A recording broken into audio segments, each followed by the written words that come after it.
Bonsoir et bienvenue pour cette nouvelle édition du journal de la rédaction. Tout de suite, les titres en images de ce mardi 11 avril 2017.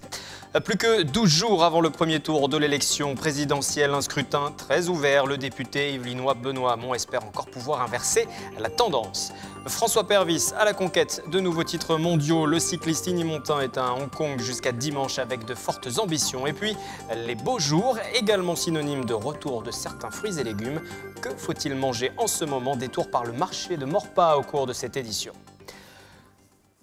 Je vous demande de m'élire président de la République. Le député des Yvelines, candidat à l'élection présidentielle, a décidé de s'adresser aujourd'hui aux Français à travers une lettre éditée à 9 millions d'exemplaires. Benoît Hamon, qui lance comme les 10 autres candidats ses dernières forces dans la bataille à 12 jours seulement du premier tour. Mais pour le socialiste, l'enjeu est particulièrement important. Stopper son effondrement dans les sondages. Lui qui aujourd'hui est passé sous la barre symbolique des 10%. Dans son courrier, il évoque les difficultés. Ces dernières semaines n'ont ébranlé aucune de mes convictions, elles les ont confirmées, écrit-il, comme une réponse aux récentes rumeurs de retrait de sa part en faveur de Jean-Luc Mélenchon. Petite satisfaction néanmoins aujourd'hui, on vient d'apprendre qu'il intégrera, tout comme Emmanuel Macron, la cuvée 2018 du dictionnaire Le Robert Illustré, publié le 15 juin, ainsi que la version numérique du Robert des noms propres. On passe à l'actualité plus locale avec les travaux qui se poursuivent à Montigny, le Bretonneux, sur le boulevard Kessel, situé entre l'avenue Nicolas About et le rond-point de la route à Guyancourt. Cette fois-ci, le chantier de grande envergure a débuté en septembre dernier. Montant total des travaux pour l'agglomération de Saint-Quentin en Yvelines, plus de 3 millions d'euros. Trottoirs, chaussées, arrêts de bus, places de stationnement. C'est un lifting complet qui s'opère en ce moment et encore pour plusieurs mois, jusqu'en 2018. On a un éclairage qui est relativement énergivore, qui est vieux, qui a plus de 35 ans, il est d'origine. Donc c'est également l'occasion de reprendre tout l'éclairage en mettant des lampes à LED qui seront modulables également entre 22h30 et 6h du matin. Il y aura une baisse d'intensité d'environ 30% avec un éclairage donc amplement suffisant pour le cheminement nocturne, très sécurisé, mais en faisant des économies très substantielles au niveau de la consommation électrique. Avec l'arrivée du printemps, le retour du soleil, rien de mieux que de faire un tour du côté des marchés pour acheter des produits de saison. 33% des Français estiment que les légumes et les fruits ont un meilleur goût quand ils sont de saison, si l'on en croit un récent sondage Ipsos. Pour en savoir un petit peu plus, nous sommes rendus au marché de Maurepas, Haussmann Vanderdey et Nicolas Dandry. L'arrivée du printemps est aussi synonyme du retour de certains fruits et légumes tels que les épinards, les carottes, l'avocat ou encore le citron. Pour les consommateurs qui arpentent les allées du marché de Maurepas, c'est important de consommer les produits de saison. J'ai acheté des épinards, du potiron, du choucal, j'adore ça, c'est plein de vitamines, c'est délicieux. Et qu'est-ce que j'ai pris d'autre? Une bonne salade et des carottes. Les choix, donc c'est le maraîcher déjà. Pourquoi? Parce que c'est une filière courte et essentiellement du bio. Et après, je suis les saisons et lui aussi, grosso modo, quoi. Un sondage Ipsos indique que 36% des Français choisissent leurs fruits et légumes en fonction de la saison. Selon cette même étude, il serait 56% à faire confiance aux conseils de leurs maraîchers. Selon leur menu, des fois ils nous demandent genre la pomme de terre, on a 2 variétés de pommes de terre. On a la pomme de terre Charlotte, qui est une pomme de terre assez ferme, qui est plus pour faire sauter à l'eau, etc. Et nous avons aussi la pomme de terre Mona Lisa, qui est plus une pomme de terre qui se défait pour la purée, la soupe, les frites. Donc on conseille les clients en fonction de ce qu'ils veulent manger. Et pour les gourmands, sachez que la fraise devrait faire son grand retour sur les étals à partir du mois de mai. Et surtout, n'oubliez pas de manger 5 fruits et légumes par jour. Nous parlons high-tech à présent, économie également. Vous avez pu voir leurs caméras pendant la quinzaine de Roland-Garros ou encore sur l'arrivée du Tour de France. Ils ont également réalisé plusieurs plans pour le film Transformers 5. La société ACS France, spécialiste dans la prise de vue aérienne et en mouvement, a ouvert les portes de son entreprise pour le grand public du côté de Buc. L'occasion de découvrir les dernières innovations de cette société. Michael Elmidoro. Alors comment ça fonctionne? Donc il y a une radiocommande en fait qui permet d'aller à droite ou à gauche et puis une gâchette qui permet d'aller en avant et en arrière. Donc il y a un deuxième opérateur qui s'occupe de faire tourner la caméra à 360 degrés dans les 3 axes de l'espace pour cadrer le sujet. Mathieu Raymond ne travaille pas sur un projet top secret de la NASA, mais chez ACS France, le spécialiste français de la prise de vue aérienne est en mouvement. Aujourd'hui, ce pilote de drone présente au public le dernier né de l'entreprise, un buggy avec un système de caméra à 3 axes qui peut aller jusqu'à 120 km/h. C'est utilisé pour tout ce qui est film de course à pied ou de voiture ou des plans assez dynamiques. Et c'est aussi utilisé dans le sport pour des suivis d'athlètes dans l'effort ou ce genre de mouvement. Toujours des mouvements en action assez rapides. Cette innovation rejoint la caverne d'Alibaba technologique de l'entreprise. Le siège implanté à Buc a en stock des dizaines de drones, des voitures équipées de caméras et des grues. Le public présent ce jeudi 6 avril pendant ces journées portes ouvertes a été plongé dans un film de science-fiction. Là, il y a vraiment du matériel un peu spécifique et tout, donc c'est pas du matériel qu'on a l'habitude de voir tous les jours. Donc ouais, forcément, ça fait un peu futuriste.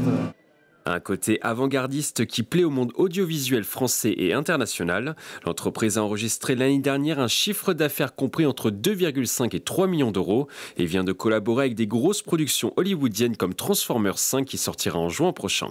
On a un savoir-faire de 20 ans, une technologie qui est une technologie de pointe. On essaye aujourd'hui d'investir dans du matériel qui fonctionne, qu'on peut comparer à de la Bentley, de la Rolls-Royce, de la Mercedes, enfin avec quelque chose qui est vraiment bien abouti. Pour observer en direct ce matériel dernier cri, il faudra patienter jusqu'à fin mai, la quinzaine du tournoi de tennis Roland-Garros. L'un des plus anciens partenaires de la structure, cette histoire dure depuis 2002.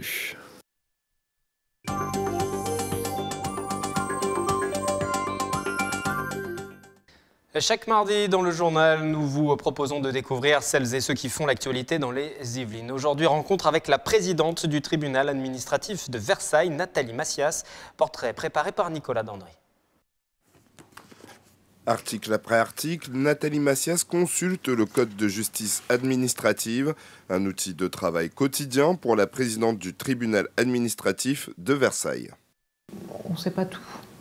Donc on a toujours besoin de vérifier des questions de compétences territoriales, des questions de procédure.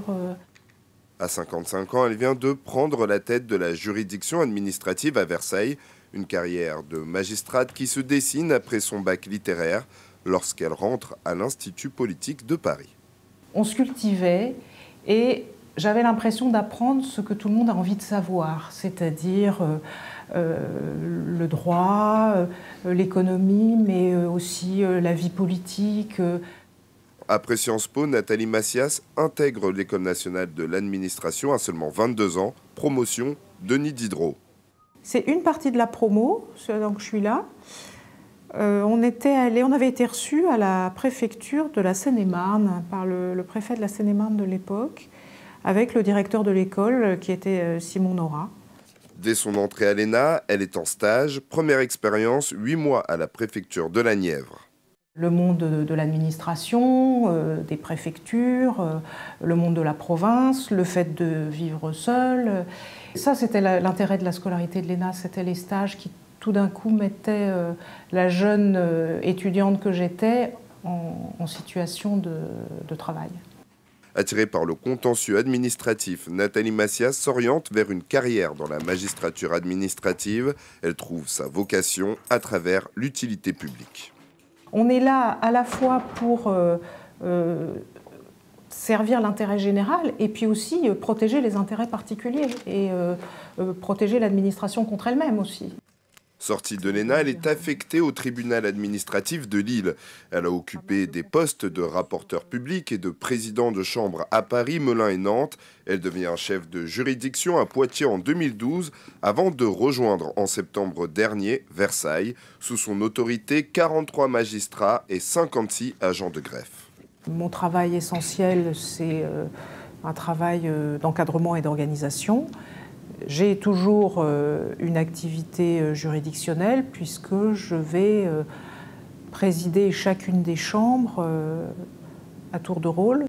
Récemment, 2 affaires traitées par le tribunal administratif de Versailles ont marqué la présidente. La requête qui a été déposée par Salah Abdeslam, qui est détenu à la maison d'arrêt de Fleury-Mérogis et qui contestait sa mise sous vidéosurveillance 24 heures sur 24. Et puis nous avons eu aussi une affaire très douloureuse qui est celle de l'inhumation de Abala, qui est l'assassin des 2 policiers de Magnanville au mois de juin 2016.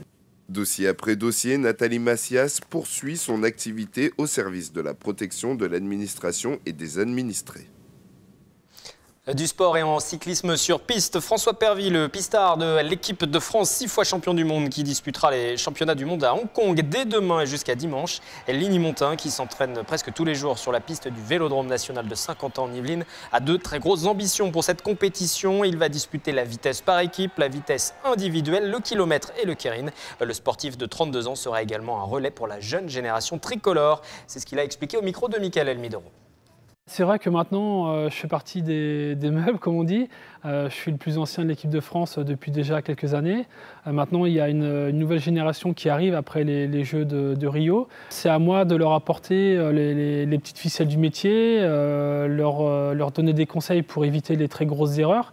Après, c'est important qu'ils apprennent d'eux-mêmes, qu'ils ne suivent pas exactement mot pour mot ce que je leur dis ou le chemin que moi j'ai pris.